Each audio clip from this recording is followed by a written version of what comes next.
Assalamualaikum warahmatullahi wabarakatuh. Jumpa lagi bersama saya Adi di channel Ngulik Sejarah. Dan pada video kali ini saya akan kembali lagi membacakan suatu kisah misteri. Kali ini part kelima dari cerita yang berjudul Arwah Penasaran Santi. Cerita kali ini ditulis oleh akun yang bernama Isepia. Nantinya kalian juga bisa mengunjungi thread beliau secara langsung. Yuk, daripada kita lama-lama, daripada kita penasaran bagaimana kelanjutan ceritanya, mari kita langsung saja menuju ke kelanjutan ceritanya. Perhatikan baik-baik karena ceritanya akan segera saya mulai.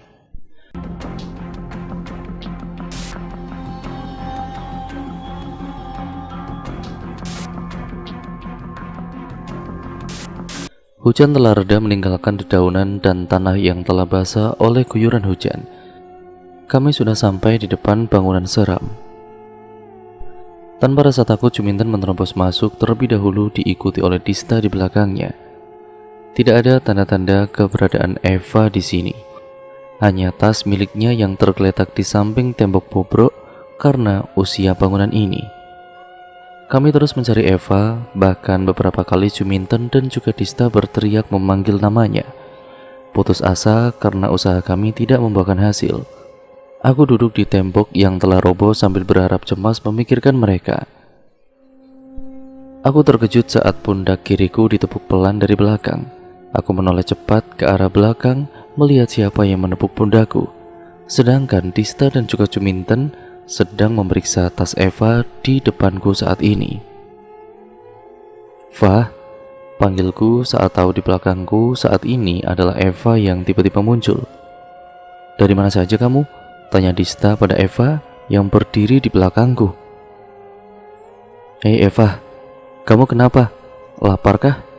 Ini ada roti dalam tas yang kamu tinggal di sana," kata Juminten melihat wajah pucat Eva sambil menunjuk ke arah tas Eva yang dipungutnya tadi.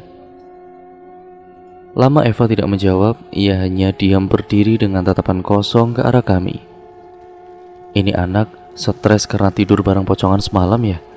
tanya Dista karena Eva hanya berdiri mematung dengan wajah pucat serta tangan dinginnya yang menyentuhku tadi, membuat penasaran di benakku saat memandang wajahnya.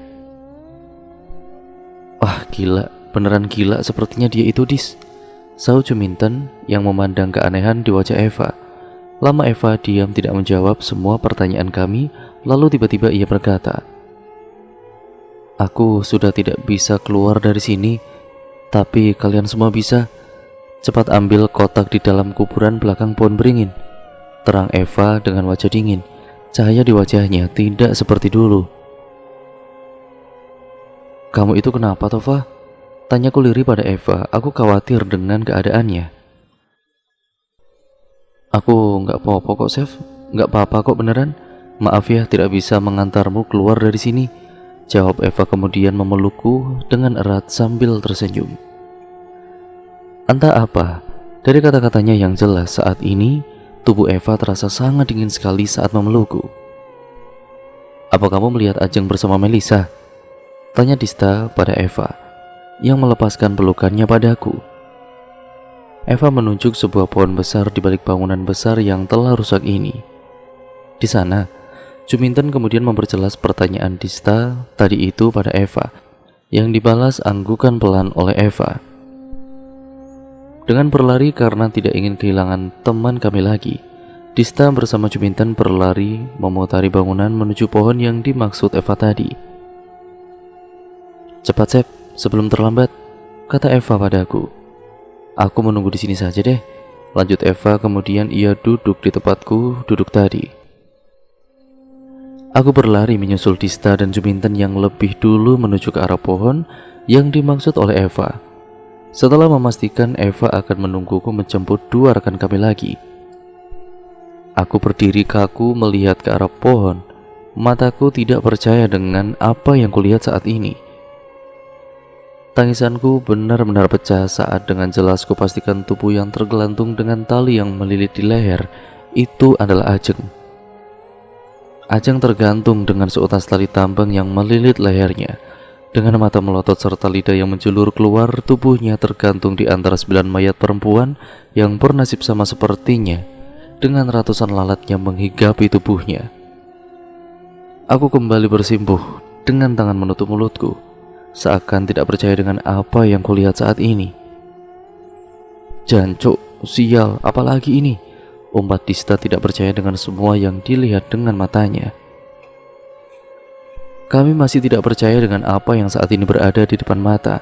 Ajeng mati tergantung di antara 9 gadis lain dengan tali yang melilit leher mereka.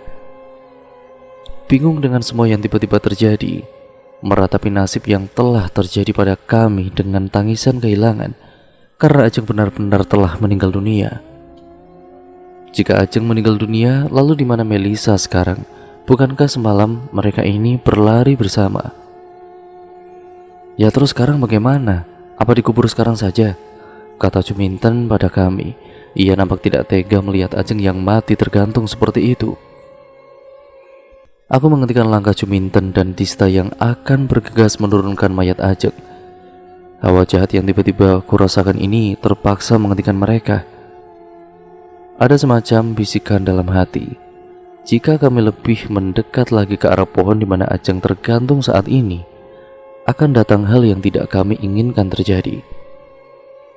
Juminten menepis cepat tanganku yang menahannya. Aku menggelengkan kepala padanya saat Juminten ini menoleh padaku dengan tatapan penuh tanda tanya.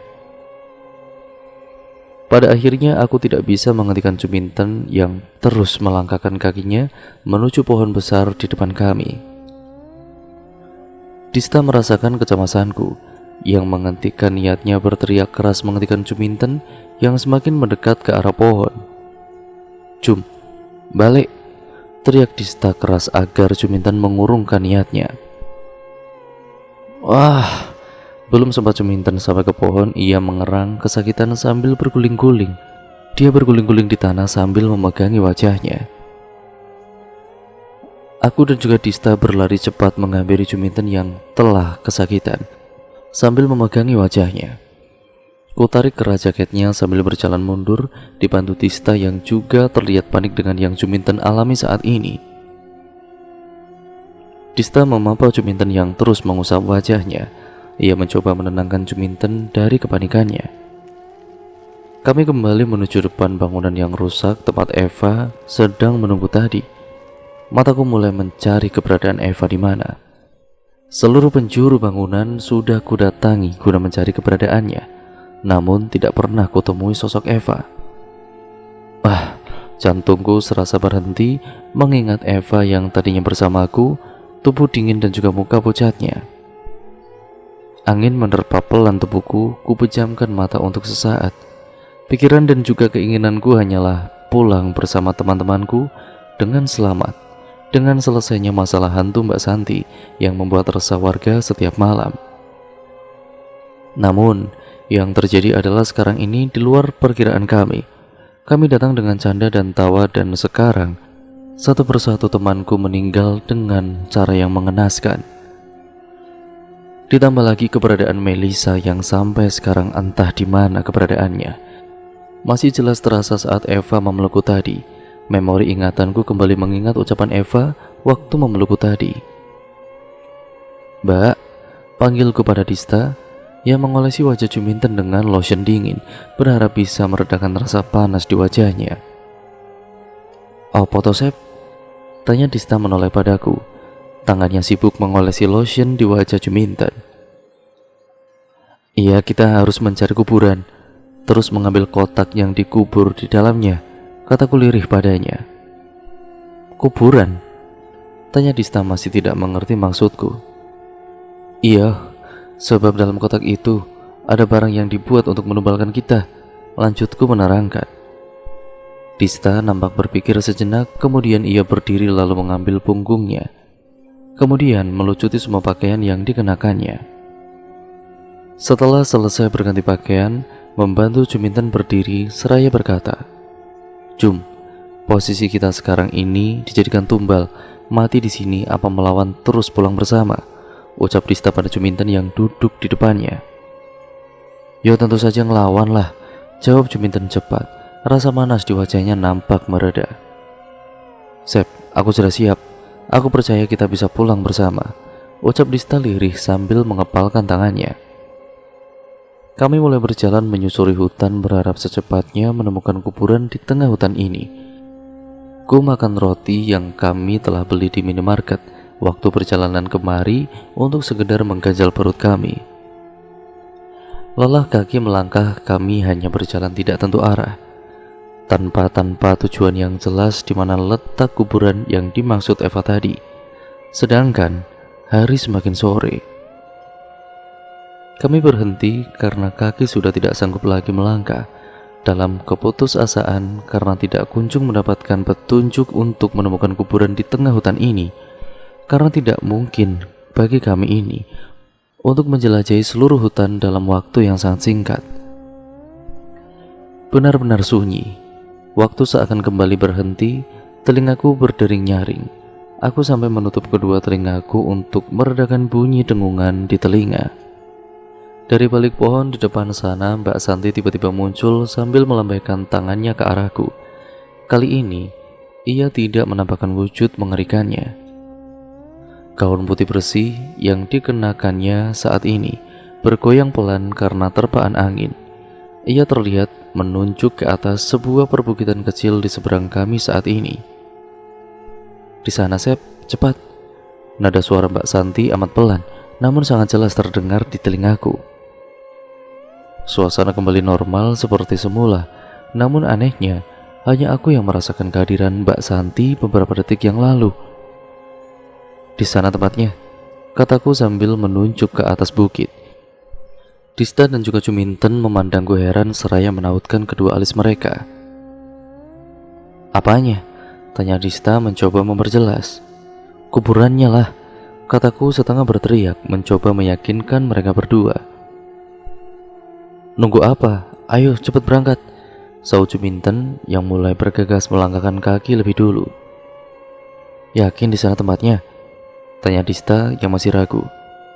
"Aku selalu percaya pada Sepia," jawab Juminten pelan. Setelah melewati sungai kecil di tengah hutan, jalan setapak yang berada di tengah dua gapura model kuno dengan tangga kecil terbuat dari semen yang tersusun rapi itu sampai ke atas bukit, membuat rasa penasaran kami semakin yakin tentang adanya sesuatu di atas sana. Juminten beberapa kali membasuh peluh di keningnya saat menaiki tangga, sedangkan Dista sudah berjalan jauh di depan kami, tidak memperdulikan rasa lelahnya. Waktu serasa semakin cepat ketika mencapai puncak bukit. Hawa aneh mulai menjalari tubuh kami, sebentar lagi petang akan datang. Lapangan kecil dengan tembok setinggi 1 meter melingkari seluruh area, dengan pohon bambu yang tumbuh lebat di luar tembok. Darahku berdesir ketika angin menerpa tubuhku, merasakan betapa mengerikannya tempat ini. Di tengah lapangan kecil ada 2 pohon kamboja serta gundukan tanah dengan 2 patok kayu sebagai tanda kalau itu adalah sebuah kuburan. Tanpa melewati pintu dengan meloncati pagar pembatas, Dista dan juga Juminten sudah berada di dalam mengabaikan pintu masuk tempat tersebut. Kudorong pintu itu dengan pelan dan tepat dugaanku kalau pintu ini sengaja ditutup tanpa dikunci karena tidak ada pengait kuncinya. "Loh, orang dikunci tah?" "Tidak dikunci ternyata," tanya Juminten ke arahku, yang baru saja masuk lewat pintu menyusul mereka. "Iya, tidak ini," jawabku singkat. "Ya sia-sia dong aku meloncat," sahut Dista sambil menepuk bahu Juminten. Juminten dibantu Dista menggali kuburan dengan tangan. Ku cari sesuatu untuk mempermudah dalam penggalian itu. Pertama kali sampai, mata kami hanya tertuju pada 2 patok kayu yang kami yakini adalah kuburan, tanpa menyadari jika di tempat ini baru saja dilakukan ritual pemujaan. Banyak sekali bunga 7 rupa yang masih nampak segar berceceran di bawah pohon kamboja. Masih tercium wangi segar dari macam-macam bunga tersebut. Dengan batang bambu yang kutemukan, kami bertiga terus menggali. Sedangkan petang telah datang. Dista menyalakan 2 senter yang kami bawa untuk menerangi pekerjaan kami saat ini. Semakin cepat kami menggali karena hawa dingin serta suara binatang malam bersaut-sautan di antara pepohonan. Sesekali suara burung hantu terdengar, membuatku berhenti sejenak untuk menggali karena tengkuku terasa seperti ditiup. Jelas terasa sekali aura keseraman pada tempat ini saat malam hari. Berkali-kali hal aneh terjadi, seperti suara yang mirip milik Ajeng yang memanggil nama kami bertiga untuk meminta pertolongan. "Dista, tolong aku. Sepia, tolong kuburkan aku. Ella, aku ada di sini. Tolong jemput aku." Suara itu terdengar jauh namun sangat jelas sekali. Meski sebenarnya kami sadar dengan suara itu, nyawa kami lebih penting saat ini. Kami harus menemukan kotak hitam yang dimaksud oleh Eva sebelum tengah malam. Sekian lama kami menggali, akhirnya kami menemukan kotak yang dimaksud oleh Eva. Kuangkat kotak hitam dari kayu berukuran sedang tersebut. Kami bertiga membuka bersama di samping lubang kuburan. Aku terkejut saat mendapati isi kotak kayu yang dibungkus kain putih di depan kami saat ini. Boneka pocong lengkap dengan tali pengikatnya, berukuran kecil berjumlah 6 buah berjejer dengan rapi di dalam kotak itu. Bekas darah yang telah mengering sengaja disiramkan pada boneka pocong dalam kotak ini. Senter diarahkan ke kotak. Kubuka satu persatu boneka pocong tersebut. Dista tersentak kaget saat tahu di dalam boneka adalah tanah liat yang telah menghitam beserta bunga kantil yang dililit kertas bertuliskan nama kami di masing-masing boneka itu. Dista kembali tersentak dengan kagetnya sampai ia terjungkal tercebur ke dalam lubang kembali karena melihat sesosok Mbak Santi yang tiba-tiba muncul di belakangku. Juminten bersimpuh di tanah dengan badan yang bergetar lemas saat kehadiran Mbak Santi.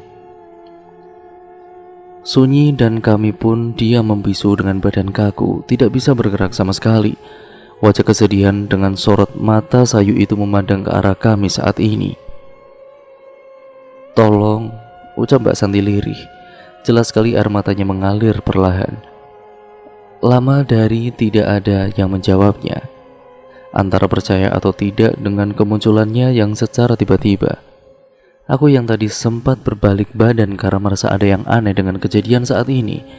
Aku terbelalak kaget saat Mbak Santi berdiri tepat di depanku saat ini. Badanku ikut melemas, tidak percaya dengan apa yang saat ini kulihat. "Tolong apa?" kata Dista lirih dari dalam lubang dengan terbata-bata. "Aku tidak bisa tenang di sini," jawab Mbak Santi pelan dengan menunduk. Ingin sekali aku bertanya padanya, banyak yang ingin kusampaikan padanya. Tidak tega hati ini melihat wajah kesedihannya. Air mataku ikut keluar bersamanya.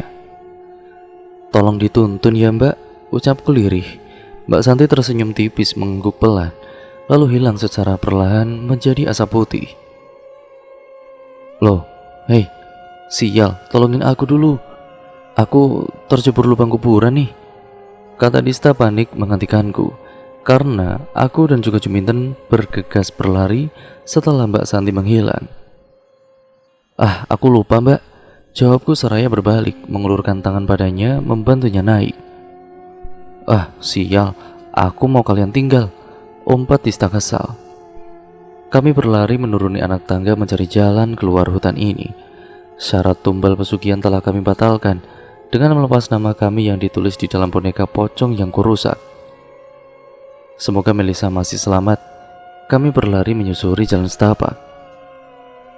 Deru suara mobil yang kami dengar perlahan semakin menjauh. Setelah keluar dari jalan setapak, kami menemui jalan besar di tengah hutan.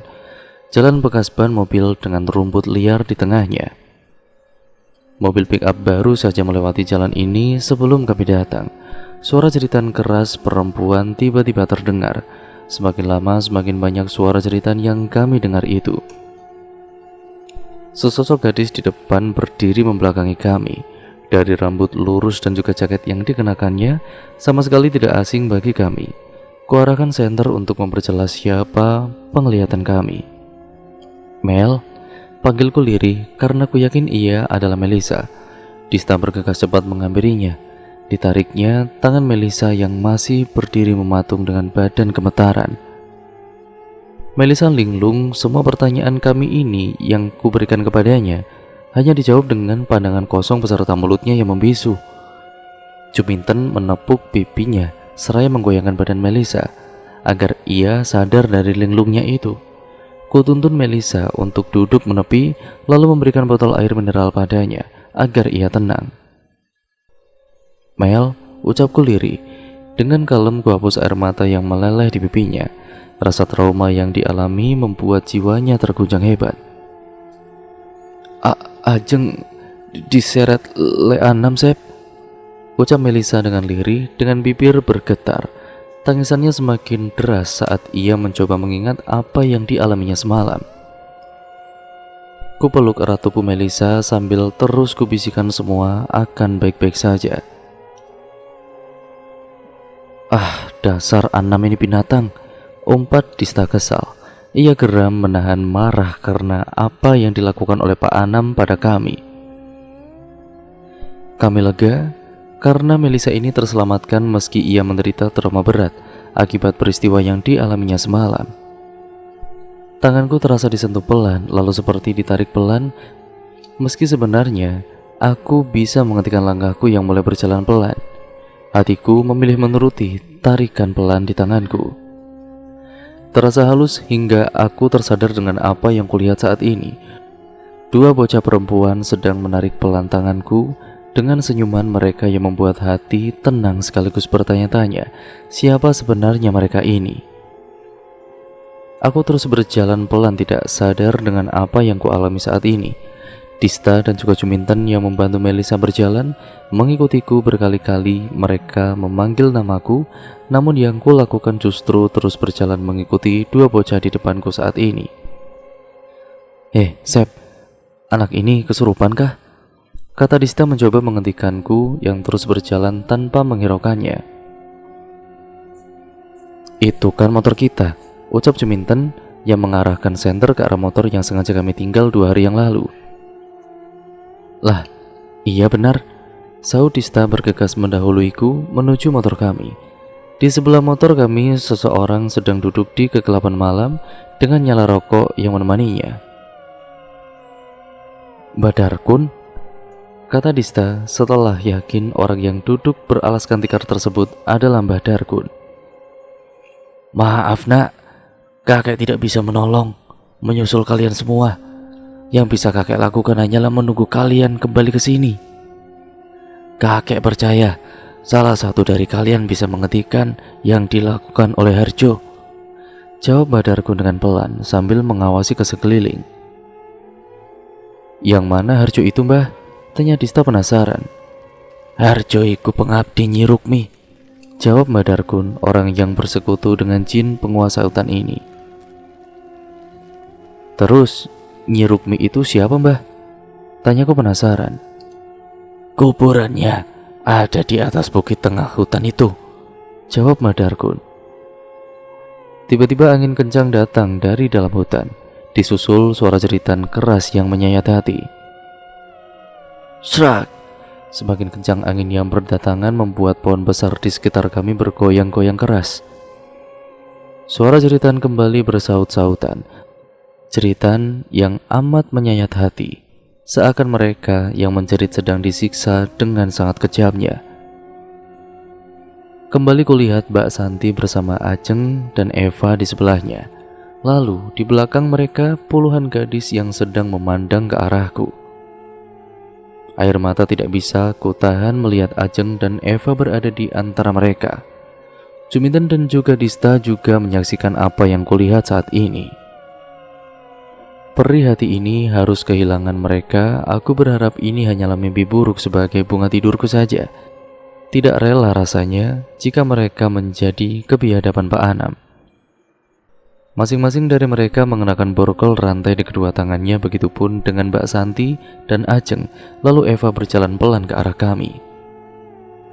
Dari belakang muncul nenek tua yang kami lihat waktu pertama kali di bangunan tua yang telah roboh. Tangan kanan nenek yang kami yakini bernama Nyi Rukmi menjabak keras rambut Eva hingga kepala Eva mendongak ke atas. Ia nampak kesakitan. Aku menjerit keras disertai tangisan memanggil nama Eva. saat Nyi Rukmi menyeret rambut Eva masuk ke dalam hutan di kegelapan malam yang membuatnya meronta-ronta kesakitan. Jeritan tangis suara puluhan wanita yang ku yakin mereka juga korban tumbal pesugihan tempat ini kembali bersaut-sautan. Suasana kembali sunyi dengan menghilangnya bayangan puluhan gadis beserta jeritan tangisan yang sudah menghilang. "Jum, kamu temenin Melisa di rumah Mbah Darkon ya?"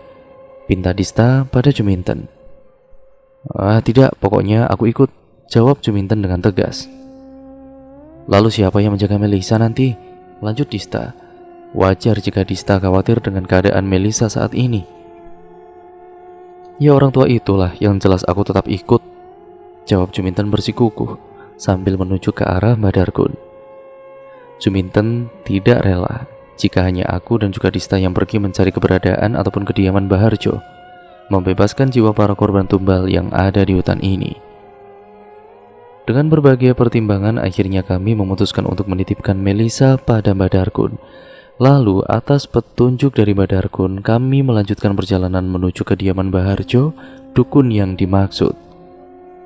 Sunyi, kami menyusuri desa yang dimaksud oleh Mbah Darkon.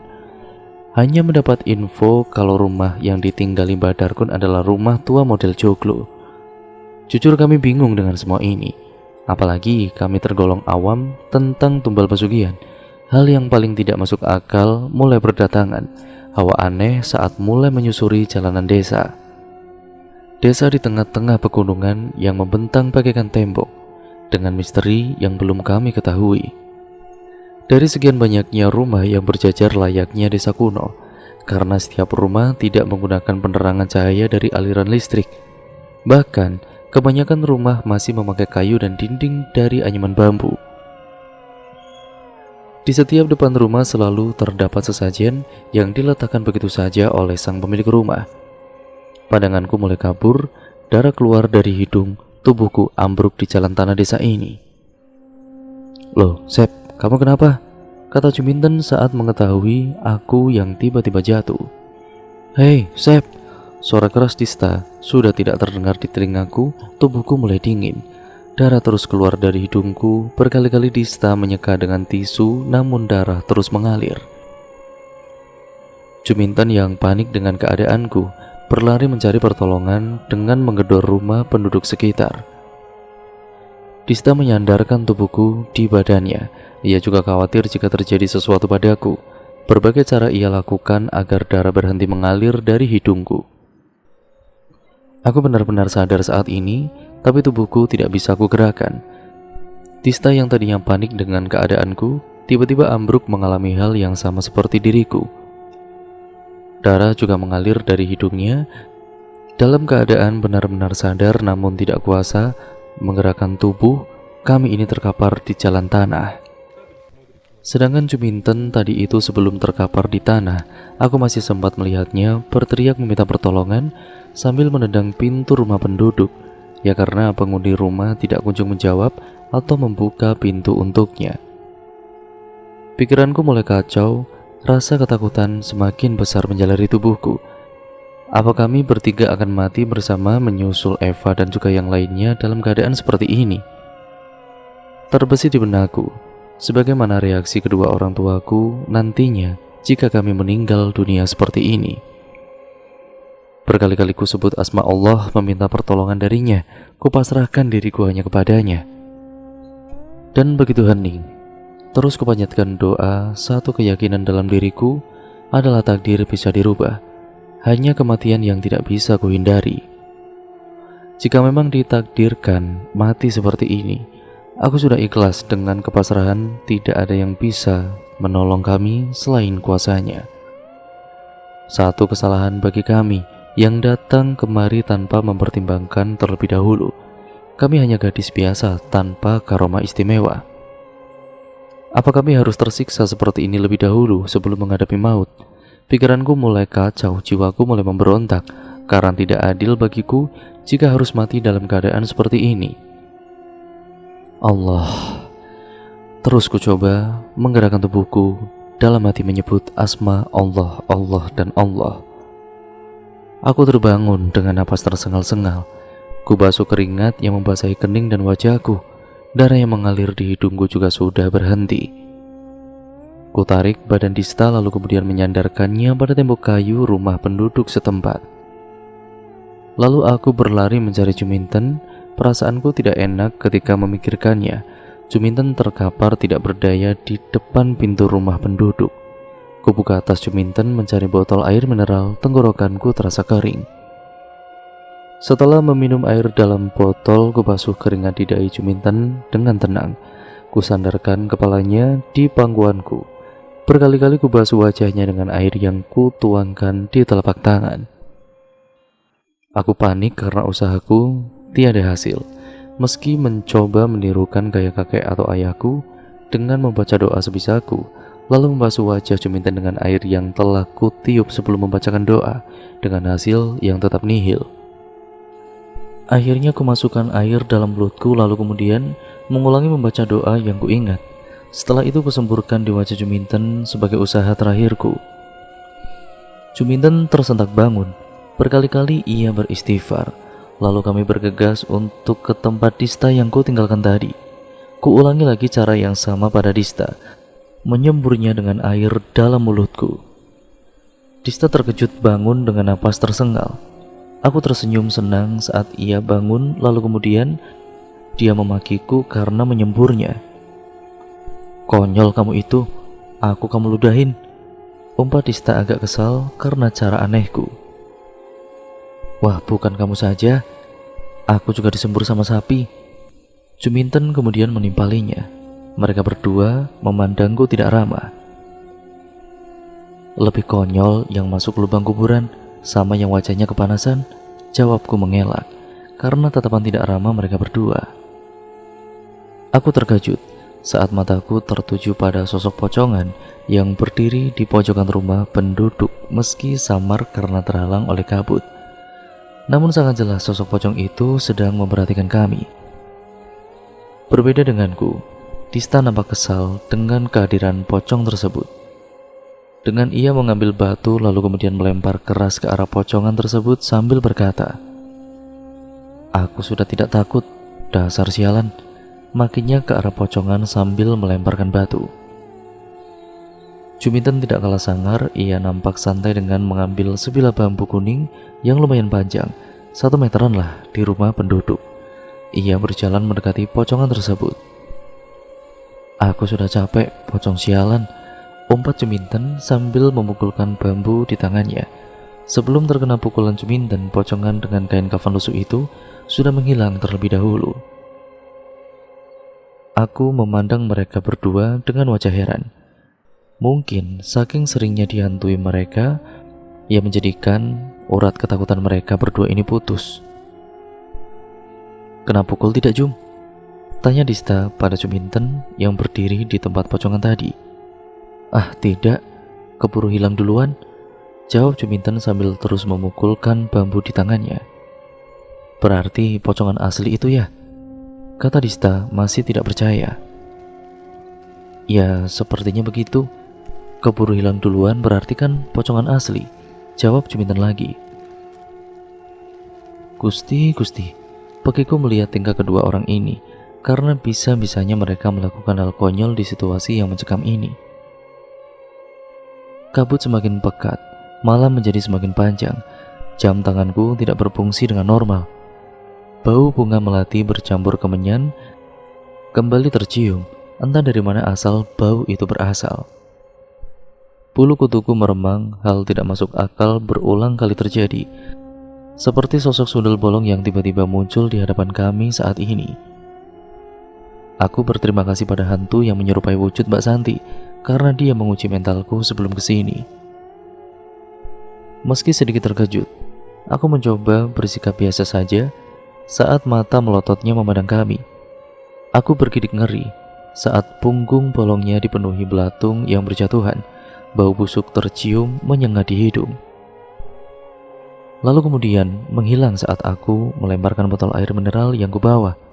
Karena tidak tahan dengan bau busuk dari punggungnya, Juminten dan juga Dista menoleh ke arahku, menatapku heran karena melemparkan botol air mineral. Kenapa aku tidak boleh melemparnya, sedangkan mereka boleh, pikirku. Dari depan kami sekarang ini dua bayangan sedang berjalan menuju ke arah kami. Semakin lama semakin mendekat. Dari balik tebalnya kabut yang menyelimuti desa ini, sepasang muda-mudi berjalan santai. Mereka sedang mengobrol ringan. Sementara kami bertiga terkejut dengan datangnya mereka berdua. Mereka berhenti di depan kami. "Kalian sedang apa di sini?" tanya si pemuda berkulit putih tinggi di samping gadis yang usianya lebih tua dariku. Lama kami tidak menjawab. Apa mereka berdua ini benar-benar orang, pikirku. "Itu orang asli atau bukan sih?" tanya Juminten sambil menyenggol lenganku. Aku menggeleng pelan, sedangkan aku sendiri ragu. Mereka berdua ini orang asli atau bukan? "Jelas kami ini orang asli lah," sahut gadis itu ketika mendengar suara bisikan kami. "Oh gitu ya," jawab Dista dengan santai. Ia nampak lega karena menemui orang di desa mati ini. "Kalian sedang apa di sini? Di sini sangat berbahaya," lanjut gadis tersebut. Wajah cantiknya sangat serasi sekali bersanding dengan pemuda di sampingnya. Benar-benar pasangan yang serasi, pikirku. Kami memperkenalkan diri, lalu kemudian menjelaskan dengan panjang lebar maksud kedatangan kami ke sini. Gadis yang bernama Utari Wardana tersebut tersenyum kepada kami. Ia menjelaskan sesuatu pada kami kalau ingin membebaskan jiwa korban pesugihan tidak semudah yang kami kira. Mbak Utari ini terkesima mendengar ceritaku dan ia putuskan membantu kami meski ia sendiri sedang sibuk. Dan cerita pun akhirnya bersambung ke part yang selanjutnya lagi ya teman-teman, yaitu part yang ke-6 nantinya.